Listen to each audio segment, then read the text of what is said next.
ये सनातन धर्म का अंग है। कंठी का प्रचलन, भले ही शूद्रों को जनेऊ का हक छीन लिया लोगों ने, पुरोहित वर्गों ने और धर्माचार्यों ने, स्त्रियों से जनेऊ का हक छीन लिया। जनेऊ मतलब 3 शपथ का हक छीन लिया, तो संतों ने कंठी का प्रचलन किया। और कंठी पहनते वक्त हर कंठी पहनने वाला संकल्प लेता है, मतलब शपथ लेता है कि वह आजीवन मांसाहार हिंसा से बचा रहेगा, वह आजीवन नशा से बचा रहेगा, वह आजीवन चोरी से बचा रहेगा, वह आजीवन असत्य और धोखाधड़ी से बचा रहेगा, धोखा देने से बचा रहेगा, और वह आजीवन व्यभिचार से बचा रहेगा। यह 5 शपथ लेता है, तब उसके गले में कंठी बांधी जाती है। तो एक बार जब बनारस में, काशी में रामानंद स्वामी और वैष्णव लोग खूब प्रचार प्रसार करने लग गए, तो वे लोग खुले हाथ से सभी को कंठी बांधने लग गए। ब्राह्मणों को भी, वैश्यों को भी, क्षत्रियों को भी, शूद्रों को भी, पुरुषों को भी, स्त्रियों को भी, और बताया गया कि तुम सब के सब परमात्मा के संतान हो और परमात्मा पर तुम्हारा उतना ही हक है जितना किसी ब्राह्मण और किसी पुरुष का है। उतना ही हक परमात्मा पर एक स्त्री का और एक शूद्र का भी है, एक वैश्य का भी है, एक क्षत्रिय का भी है। कंठी का एक बार बहुत जोर शोर से प्रचलन चला, परंतु जो व्यवस्थावादी थे वे चुप बैठे नहीं रहे। संत, वैष्णव संत जो सनातन धर्म का फिर से दुदुम्बी बजा देना चाहते थे, वैदिक मूल्यों को, गीता सनातन धर्म, जो गीता सनातन ग्रंथ है, इसका पुनः प्रचार प्रसार करना चाहते थे। गीता में और वेद में कहीं भी भेदभाव नहीं है कि स्त्री और पुरुष और शूद्र और ब्राह्मण में कोई भेद है, ऐसा कुछ भी नहीं है। तो वे लोग वेद और गीता के प्रचार प्रसार का बीड़ा उठाया। तब वे भ्रमित पुरोहितों और धर्माचार्यों ने फिर से अपने स्मृतियों का ढोल पीटना शुरू कर दिया, और आज भी वो कमोबेश पीटा जाता है। अभी किसी ने कहा, अभी किसी शिष्य के यहाँ मृत्यु हो गई, उनके परिजन, किसी परिजन की, तो वहाँ पे कहा गया कि सनातन धर्म हमारा, अरे के मटिया कुम्हारा, जितने भी ब्राह्मण वर्ग भोजन करने के लिए आए और जितने भी लोगों को बुलाया जाता है, नाई, धोबी इत्यादि, सबको ये पुस्तकें उपहार के रूप से दी जाए। तो जब उपहार के रूप से दी जाने लग गई, तो ब्राह्मणों को भी यह पुस्तक उपहार दी गई और नाई और धोबियों को भी पुस्तक उपहार के स्वरूप दी जाने लग गई। तो कुछ ब्राह्मण इसके विरुद्ध में खड़े हो गए और लड़ने लग गए कि इन शूद्रों को ये इन सब पुस्तकों से क्या लेना देना, ये शूद्र लोग इन पुस्तकों के अधिकारी नहीं है। इन पुस्तकों, जो पुस्तक हम लोग को दे रहे हैं वही पुस्तक आप उनको दे रहे हैं, ये तो हम लोगों का अपमान है, ऐसा नहीं हो सकता है। अरे बाबा, इतना चोट खाकर मुट्ठी भर तुम लोग बचे हो, अभी तक भी तुम अपना दावा ठोक रहे हो कि ये जितने भी समाज है उन लोगों, वे बाकी समाज के लोग हमारे परिवार नहीं है, वे हमारे भाई बंधु नहीं है, प्रत्युत हम उनके दादा नाना अथवा ईश्वर हैं, और ये लोग हमारे सेवक हैं, अथवा ये लोग नीच हैं, ऐसा समझोगे। तो मैंने एक दिन जोश में कहा था कि अगर ऐसा ही रहा, ऐसा ही रवैया लोग अभी तक अगर धर्माचार्य और पुरोहित लोग ढोते रहेंगे तो वो दिन दूर नहीं, मैं नहीं चाहूंगी। मैं इसको बोलना भी पसंद नहीं करती, क्योंकि बोलने में भी लगता है कि मेरा हार्ट अटैक हो जाएगा। ये बोलना नहीं चाहती, बोलना पसंद नहीं करती, परंतु चेतावनी देती हूँ कि जो धर्माचार्य और पुरोहित वर्ग अपने आप को पूजनीय समझकर अपने परिवार वाले जो अन्य सनातन धर्मावलंबी हैं, वे उनके अपने परिवार हैं, अपने भाई बंधु हैं, उनको यदि इसी तरह नीच दृष्टि से देखा गया तो उनको पूजने वाले कौन बचेंगे? यदि इसी आज इस्लाम वाले लोग भी तरह तरह से अपना क्या दीन मदीन नामक पुस्तक का प्रचार प्रसार करते हैं कि मतलब मदीन से जन्मा हुआ धर्म हिंदुओं के घर घर जाके देते हैं, बहुत सारे हिंदू प्रभावित हो जाते हैं। ईसाई लोग फ्री में अपनी पुस्तकों को बांट रहे हैं, तो यदि वे आप लोग ऐसे ही करते रहे, मैं पुरोहित वर्ग और धर्माचार्यों से हाथ जोड़कर कहो तो पैर पड़ के कहूं कि अब हमारे सनातन धर्मावली भाई बंधुओं को मत छीनो हम लोगों से, अब सहन नहीं होता, अब सहन नहीं होता। इसे चुपचाप आंखें मूंद कर देखा नहीं जा सकता कि बचे हुए भाई बंधु हमसे छीन जाए, ये नहीं देखा जा सकता। और इन पुरोहित वर्ग और धर्माचार्यों को भी जानना चाहिए कि अगर हिंदू नहीं बचेगा तो उनकी पूजा कौन करेगा, उनको बड़ा कौन समझेगा? जो वे अपने आप को मसीहा समझ ले रहे हैं, वे अपने आप को चारों वर्णों के नेता समझते हैं, चारों वर्णों के भगवान समझ रहे हैं, उनको भगवान कौन मानेगा? वे अपने आप को धर्माचार्य और पुरोहित कहते रहेंगे, और ये धर्मांतरित हिंदू लोग जो दूसरे धर्म में जा चुके होंगे, पकड़ पकड़ के सबको लोगों ने कहा बस कीजिए, मत बोलिए, हमने कहा कि बोलने दो हमें। यदि वे नहीं बचाए तो ये धर्मांतरित लोग जो दूसरे धर्म में चले जाएंगे, वे सब धर्माचार्यों और पुरोहित वर्गों को क्या पकड़ पकड़ के गड्ढे में जीवित नहीं दफना देना चाहेंगे? या नहीं चाहेंगे कि तुम भी धर्मांतरण करो, या तो जीवित ही मरने के लिए तैयार हो जाओ। अपनी पूजनीयता भी यदि बचाना चाहते हो तुम लोग, तो इस भूल को सुधारो, वेद और गीता के ज्ञान पर चलो, और जो वेदों में लिखा हुआ है, जो गीता में लिखा हुआ है, उसको प्रमाणित मानो, और ये बोलना बंद कर दो कि कोई छोटा है, कोई नीच है और कोई ऊंच है, कोई श्रेष्ठ है और कोई अश्रेष्ठ है। इसको बोलना बंद करो, यह सनातन धर्म नहीं है। लोग बोलते हैं कि आप ऐसे बोलिएगा ना तो आपसे दूसरे धर्माचार्य लोग और खास करके पुरोहित वर्ग आपसे कट जाएंगे। तो मैं कहती हूँ कि मैं धर्माचार्य लोगों से और पुरोहित लोगों से भी बहुत प्रेम करती हूँ। मैं चाहती हूँ कि उनकी पूजनीयता बची रहे, और उनकी पूजनीयता तभी बची रहेगी जब हिंदू धर्म बचा रहेगा, हिंदू लोग बचे रहेंगे, और हिंदू लोग तभी बचे रहेंगे जब उन्हें किसी को नीच और किसी को ऊंच नहीं कहा जाएगा, जबकि कहा जाएगा कि हम सब भाई भाई हैं। जैसे कि ऋग्वेद में कहा गया कि कोई कनिष्ठ नहीं है, कोई ज्येष्ठ नहीं है, सब ईश्वर की संतान है।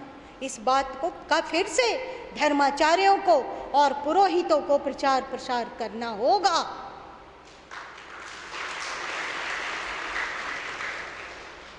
अब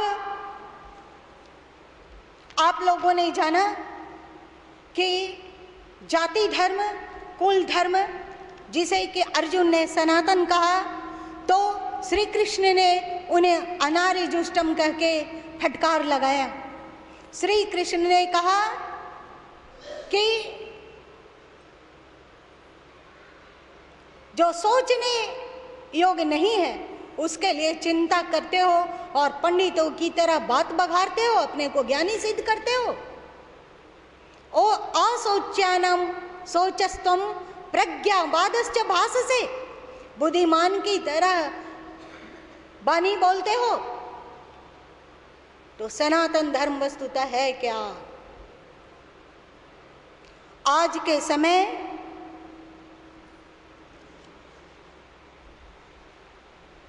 सनातन धर्म को ही हिंदू धर्म कहा जाता है। हम सबों को समझना होगा कि यह हिंदू धर्म है क्या, हिंदू धर्म किसे कहा जाता है, इसका ज्ञान हिंदू धर्म क्या है, सनातन धर्म क्या है, इसका ज्ञान ना व्यवस्थावादी धर्माचार्य आपको दे सकेंगे, ना पुरोहित वर्ग आपको दे सकेंगे। इसका ज्ञान कोई आत्मज्ञानी तत्ववेता ज्ञानी सद्गुरु संत ही दे सकते हैं। रामचरितमानस में कहा गया, जाने ही यह चरित्र मुनि ज्ञानी। इस चरित्र को ज्ञानी मुनि लोग ही जान सकते हैं। केवल कर्मकांड को पकड़ने वाले लोग और भाषण देने वाले लोग इस बात को नहीं जान सकते, ज्ञानी मुनि लोग जान सकते हैं। अब हम लोग जाने ज्ञानी मुनियों के द्वारा हिंदू धर्म किसे कहा जाता है, सनातन धर्म किसे कहा जाता है। हिंदू शब्द की लोग विभिन्न प्रकार से व्याख्या करते हैं। कोई कहता है कि जो भारत में जन्म लिया या भारत में उत्पन्न किसी धर्म को मानने वाला है वह हिंदू है। कोई कहता है कि जो अपने को हिंदू मानता है वह हिंदू है। कोई भारत के सर्वोच्च न्यायालय की संविधान पीठ ने 11 नवंबर सन 1995 ईस्वी में यह निर्णय सुनाया कि हिंदुत्व एक जीवन शैली है। कोई कहता है कि हिंदू शब्द अरबों या मुसलमानों का देन है। अरबियन भाषा में हिंदू शब्द की व्याख्या, हिंदू शब्द का अर्थ चोर, काला व काफिर लिखा हुआ है। अरबी भाषा में हिंदू शब्द का अर्थ चोर, काला और काफिर लिखा हुआ है।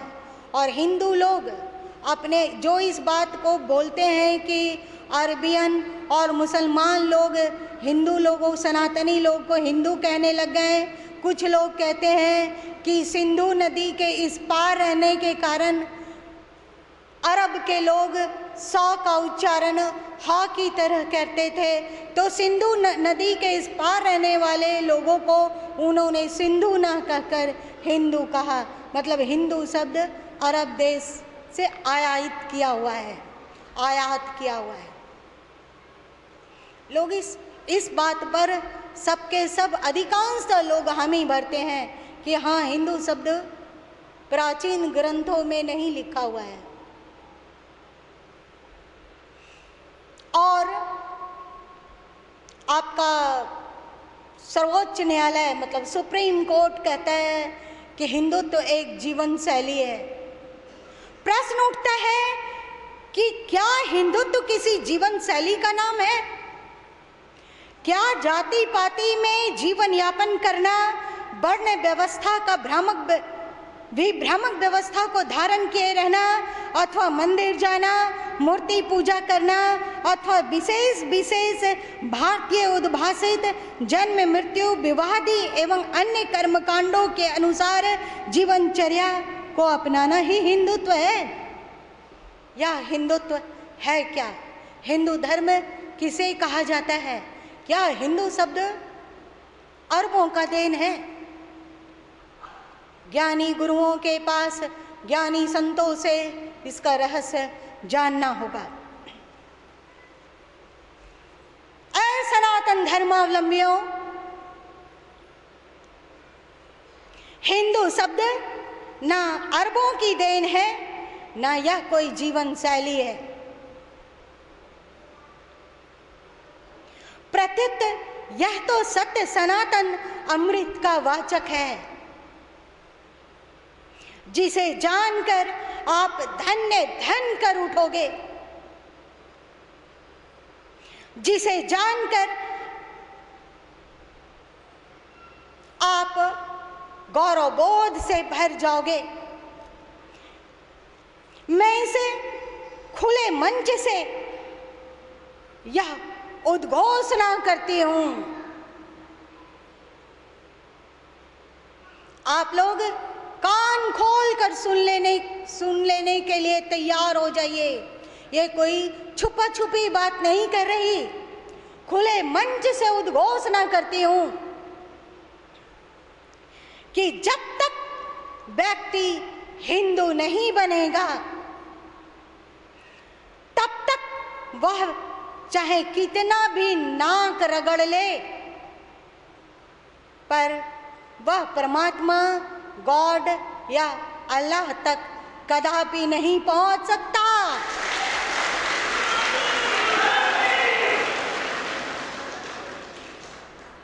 अब आप सोचोगे ये क्या बात बोल दिया मैंने रे बाबा, ऐसा कैसे हो सकता है? और वह मैं खुले मन से कह रही हूं, कोई छुपा छुपी नहीं। चाहो तो आप इसका जग जाहिर पूरा दुनिया में प्रचार कर दो, मुझे कोई डर नहीं। फिर भी मैं कहूंगी कि जब तक व्यक्ति हिंदू नहीं बनेगा तब तक वह ईश्वर तक नहीं पहुंच सकता, कदापि नहीं पहुंच सकता। कितना भी जन्मे और मरे, अंततः उसे हिंदू बनना होगा, तभी वह परमात्मा तक पहुंच सकेगा।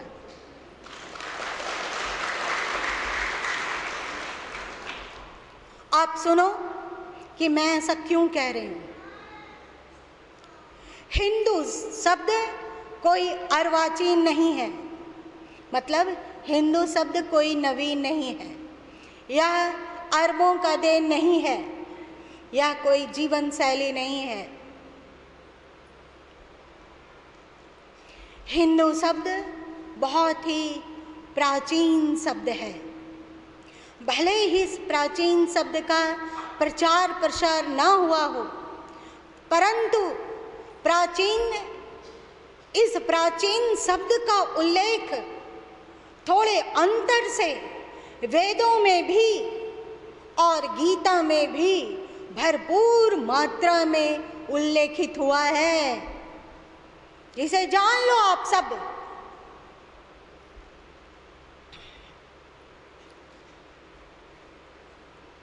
हिंदू शब्द भारत का अद्भुत खोज है। भारत को हिंदू शब्द किसी भीख में नहीं मिला है। हिंदू शब्द भारत का अपना शब्द है, अपना।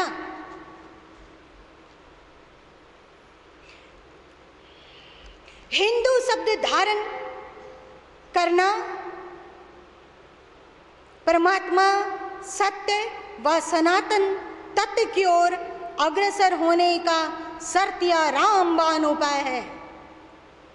हिंदू शब्द को धारण करना ही ईश्वर की ओर अग्रसर होने का शर्तिया उपाय है। आइए ढूंढते हैं हिंदू शब्द का क्या अर्थ है। श्री कृष्ण ने गीता के 13वें अध्याय के 17वें श्लोक में कहा है,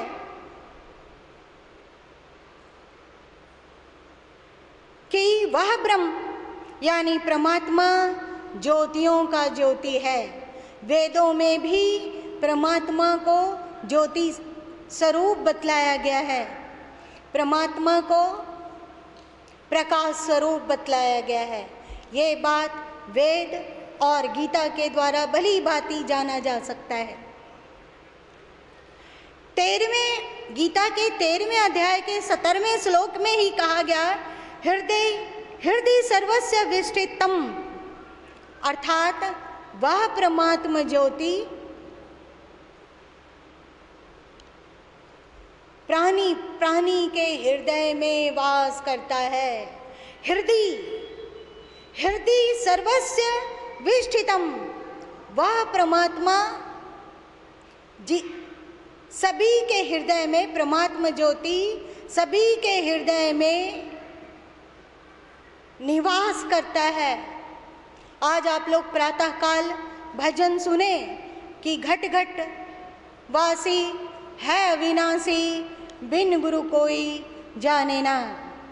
घट घट वासी है अविनाशी, सबके शरीर शरीर में वह विनाशी परमात्म ज्योत्सना ज्योति वास कर रही है।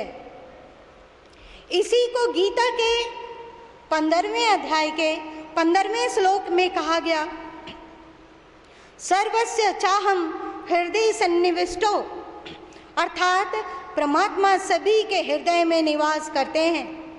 श्री कृष्ण 18वें अध्याय के 61वें श्लोक में कहते हैं, ईश्वर सर्वभूतानां हृदय से अर्जुन तिष्ठति।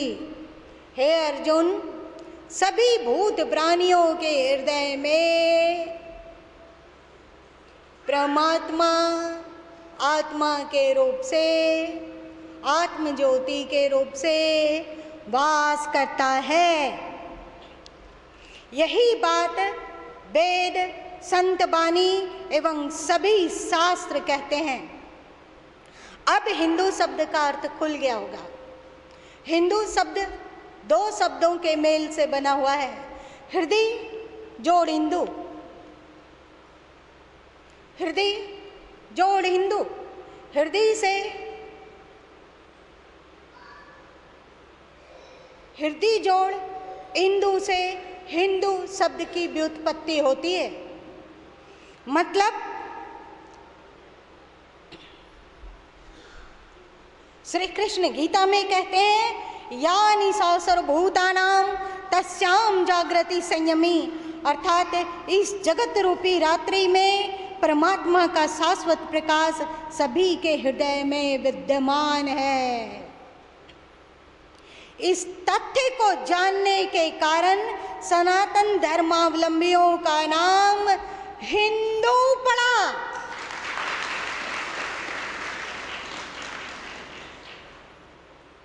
हृदय हिंदू, इस तथ्य को मात्र एकमात्र हिंदू लोग ही जानता है। और आर्य, सनातन धर्मावलंबी, हिंदू, ये तीनों एक ही स्थिति का वाचक है। आर्य मतलब श्रेष्ठ, पवित्र, सनातन मतलब जिसका नाश ना हो, और हिंदू मतलब सनातन परमात्मा को हृदय में जो आत्म ज्योति के रूप में स्थित जानता है, वो हिंदू। कोई कहता है परमात्मा को तो पुकारता सब कोई है, परंतु कोई पुकारता है परमात्मा को 7 आसमान के ऊपर अवस्थित जानकर कि परमात्मा 7 आसमानों के ऊपर रहता है। अरे बाबा, चाहे तुम लाउड स्पीकर में अपनी प्रार्थना सुनाओ, चाहे कुछ में सुनाओ, 7 आसमान क्या 1-2 किलोमीटर ही आसमान की ऊंचाई तक तुम्हारी आवाज नहीं पहुंचेगी। तो किसी भी लाउड स्पीकर में ये दम नहीं है कि 7 आसमान के ऊपर जो बस रहा है खुदा, ईश्वर, अल्लाह, परमात्मा, वहां तक तुम्हारी प्रार्थना अथवा अजान पहुंच जाए। बहुत से लोग कहते हैं कि ईश्वर स्वर्ग में रहता है। स्वर्ग कहाँ है बाबा? तो लोग कहते हैं पृथ्वी के ऊपर आसमान में इतने इतने तारे, चंद्र टिम टिम टिम टिम बरस रहे हैं। इन चंद्र तारों के भी ऊपर एक दिव्य धाम है, वहाँ उसे स्वर्ग कहते हैं, और उस स्वर्ग में ईश्वर बैठा हुआ है। तो वे लोग चाहे किसी भी मंदिर, मस्जिद, चर्च में जाकर घंटा टनटून करें और प्रेयर अथवा प्रार्थना करें, पर आसमान और चंद्र तारों के ऊपर किसी स्वर्ग में बैठे हुए ईश्वर तक उसकी प्रार्थना की आवाज कैसे पहुंचेगी भला?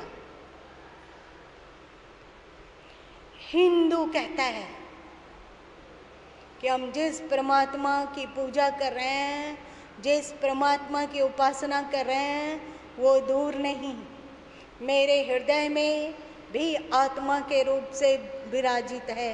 इसलिए सदगुरु कबीर साहब ने कहा, चीटी पग में न्यूपुर बाजे सो भी साहब सुनता है।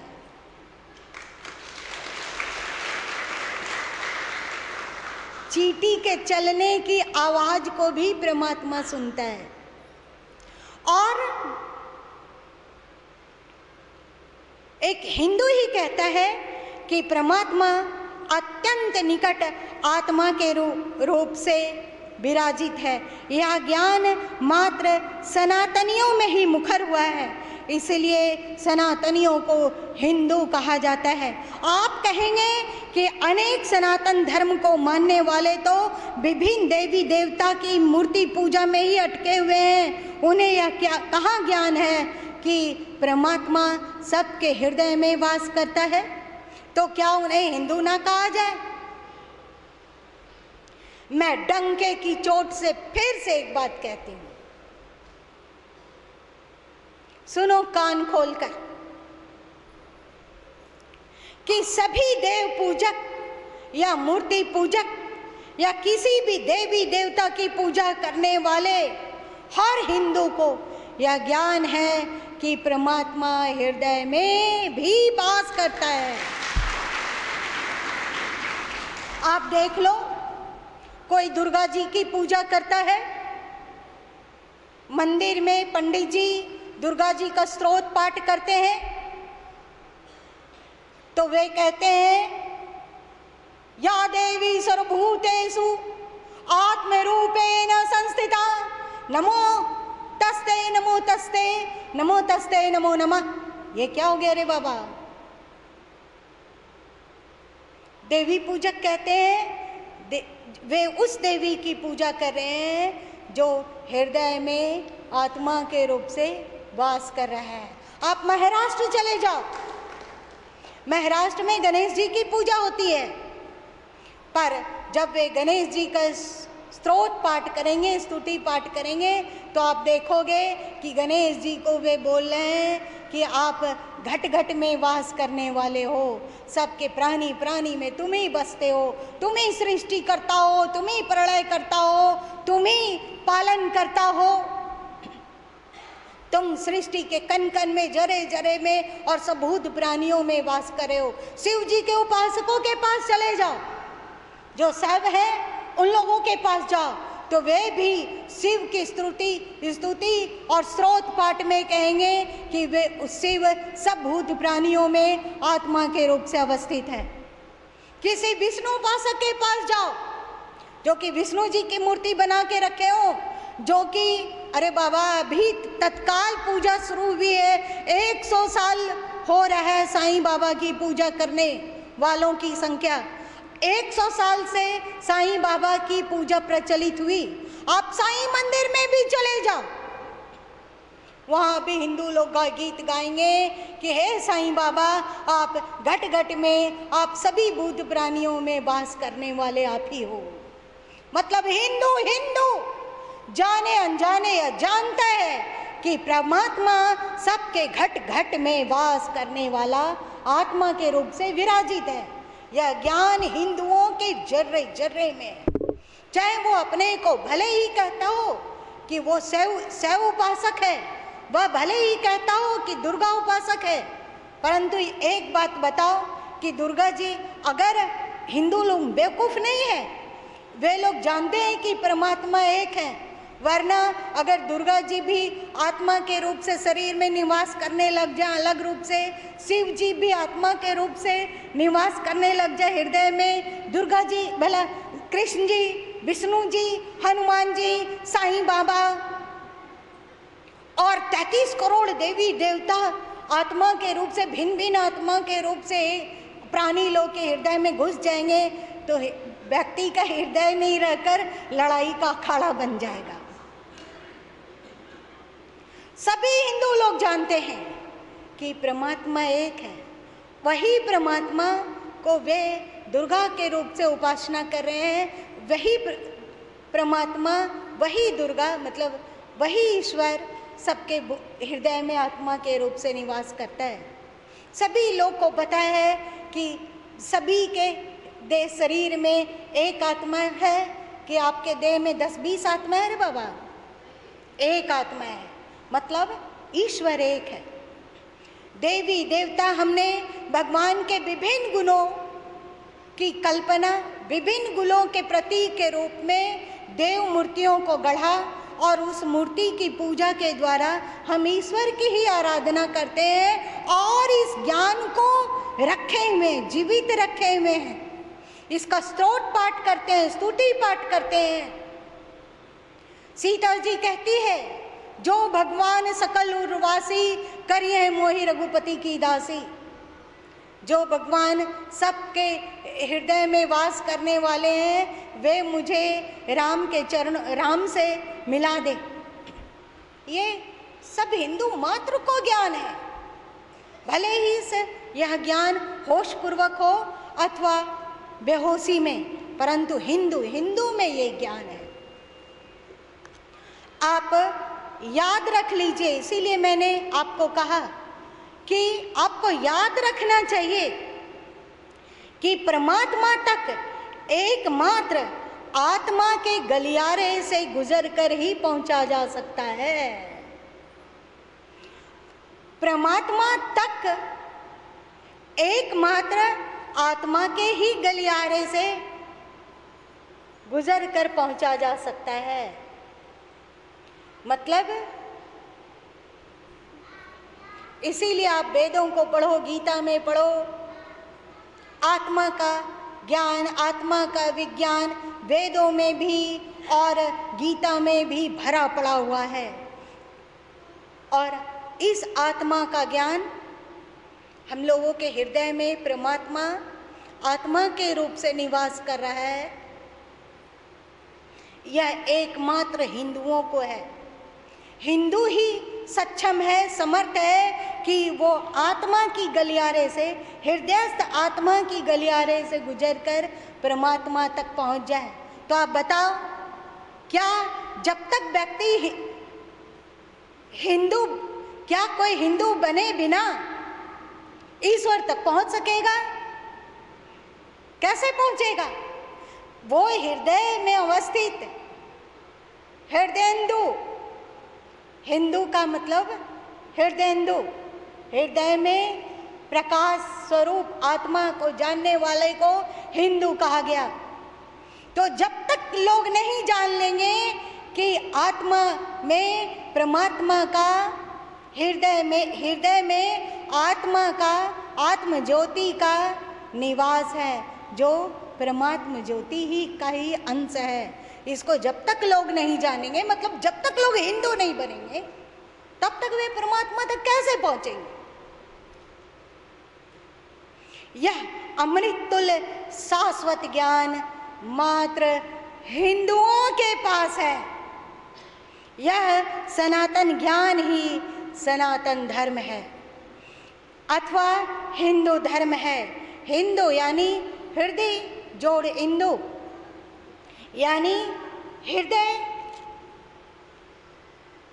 में परमात्मा चंद्र का वास।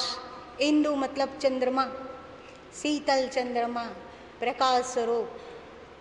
हृदय में परमात्मा ज्योति का वास, इसको जानने वाला एकमात्र हिंदू है। इसे जानने के कारण हम कह सकते हैं कि हिंदू महान है, हिंदू धर्म महान है। यानी वेद, गीता एवं शास्त्र सम्मत इस सनातन धर्म को संसार के हर मनुष्यों तक पहुंचाना समस्त हिंदुओं का कर्तव्य है। यह परमात्मा की सर्वोपरि सेवा व पूजा व साधन है। यह सनातन ज्ञान क्योंकि एकमात्र हिंदुओं के पास है, इसलिए कहना पड़ता है, हम धरती में विलक्षण हैं हिंदू लोग। हमारी तुलना किसी अन्य लोगों से मत करो। राजा भोज और गंगुआ की तुलना एक से नहीं की जा सकती।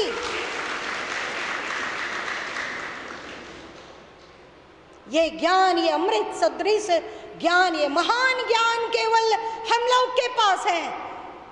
इसलिए कहना पड़ता है, गर्व से कहो, अरे गर्व तो आया ही नहीं।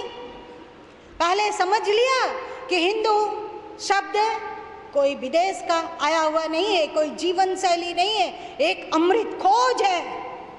इसे हिंदुओं ने, हमारे ऋषियों ने खोजा और इस ज्ञान को हम लोग जानते हैं। इसलिए सभी देवी देवता की पूजा में इस ज्ञान को उस स्रोत में, उनकी स्तुति में सम्मिलित करते हैं। इसलिए भाई एकदम गर्व से कहना पड़ेगा। क्या कहना पड़ेगा? गर्व से कहो, गर्व से कहो, गर्व से कहो। हम इसीलिए गर्व से कहना पड़ता है। हिंदू शब्द का अर्थ आप लोग आज भली भांति समझें। यह हृदय हिंदू, यह सनातन ज्ञान जो अचेतन मन में आप लोग के भीतर बसा हुआ है, इस ज्ञान को देने वाले और हिंदुत्व से परिचय कराने वाले गुरु ही हैं। इसीलिए श्री कृष्ण ने कहा, तद विधि प्रणिपातेन परिप्रश्नेन सेवया उपदेक्षन्ति ते ज्ञान ज्ञानिनः तत्वदर्शिनः। विधि पूर्वक गुरु के पास जाओ, तत्वदर्शी गुरु के पास जाओ, वे उनकी सेवा करो, उनसे जिज्ञासा करो, वे प्रसन्न होकर उपदेश करेंगे, तब निश्चय ही तेरा कल्याण हो जाएगा। निश्चय ही सनातन धर्म का ज्ञान आपको तत्ववेता गुरुओं से ही मिलेगा। निश्चय ही अमृत सदृश हिंदुत्व का ज्ञान आपको तत्ववेता गुरुओं से ही मिलता है।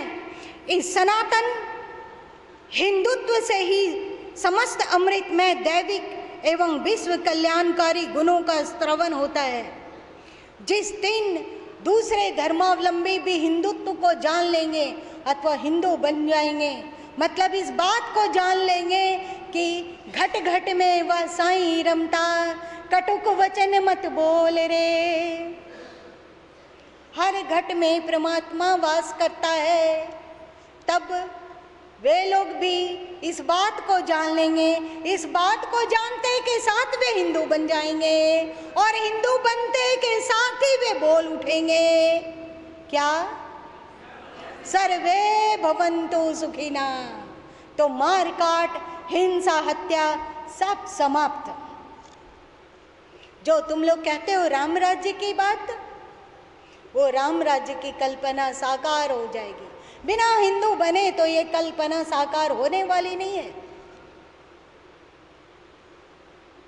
तब जितने भी कल्याणकारी गुण हैं, जो सनातन धर्म में अहिंसा की बात कही गई, सनातन धर्म में नशा निषेध की बात कही गई, सनातन धर्म में सत्य की बात कही गई, ब्रह्मचर्य की बात कही गई, अपरिग्रह की बात कही गई, इंद्रिय और मन के निग्रह की बात कही गई, संयम की बात कही गई, विश्व बंधुत्व की बात कही जाती है, सभी से प्रेम करने की बात कही जाती है। वह जब तक व्यक्ति हिंदू नहीं बनेगा तब तक उसके मन में यह दैविक गुण आ ही नहीं सकता है। इसलिए कहना पड़ता है कि गर्व से कहो, गर्व से कहो, गर्व से कहो। अगर आपको सृष्टि बचाना है, अगर आपको सृष्टि में प्रेम, सौहार्दता, सहअस्तित्व, प्राणी प्राणी जियो और जीने दो का सिद्धांत लागू करना है धरती में, यदि आप धरती से हिंसा, कपट, छल सब कुछ मिटाना चाहते हैं तो हिंदू बनना होगा, सच्चा हिंदू बनना होगा। और हिंदू धर्म का जोर शोर से, जो आज आप लोगों ने भजन में सुना, गली गली में शोर मचा दूं, जन जन तक पहुंचा दो, गली गली में शोर मचा कर कह दो कि हिंदू बने बिना कल्याण नहीं, हिंदू बने बिना सृष्टि बच नहीं सकती, हिंदू बने बिना सृष्टि में शांति हो नहीं सकती, हिंदू बने बिना, सच्चे हिंदू बने बिना मार काट, आतंक, हिंसा इत्यादि बंद हो नहीं सकता। सृष्टि की रक्षा के लिए, मानवता की रक्षा के लिए हिंदुत्व का प्रचार प्रसार अनिवार्य है और हिंदुत्व का ज्ञान गुरु देते हैं। इसलिए आज गुरु पूजन के अवसर पर जो गुरु हिंदुत्व का ज्ञान कराने वाले हैं, जो गुरु सनातन धर्म का ज्ञान कराने वाले हैं, उस गुरु को बार बार नमन करना पड़ता है और कहना पड़ता है कि गुरु ही रुद्र के रूप में मृत्यु देते हैं, गुरु ही ब्रह्मा के रूप में हमें जन्म देते हैं, गुरु ही विष्णु के रूप में हमारा पालन करते हैं और गुरु ही पार ब्रह्म के रूप में हमें अपनी गोद में समेट लेते हैं। इसलिए गुरु ब्रह्मा गुरु विष्णु, आप लोग भी कहिए, गुरु ब्रह्मा गुरु विष्णु गुरुदेव महेश्वरा।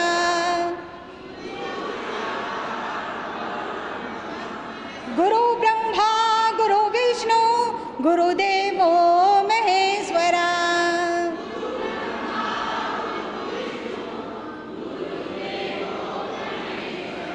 गुरु साक्षात् परम ब्रह्म तस्मै श्री गुरुवे नमः।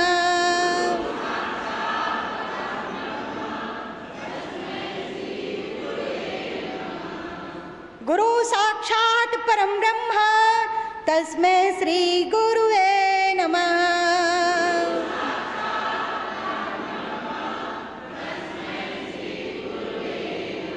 तस्मै श्री गुरुवे नमः। तस्मै श्री गुरुवे नमः।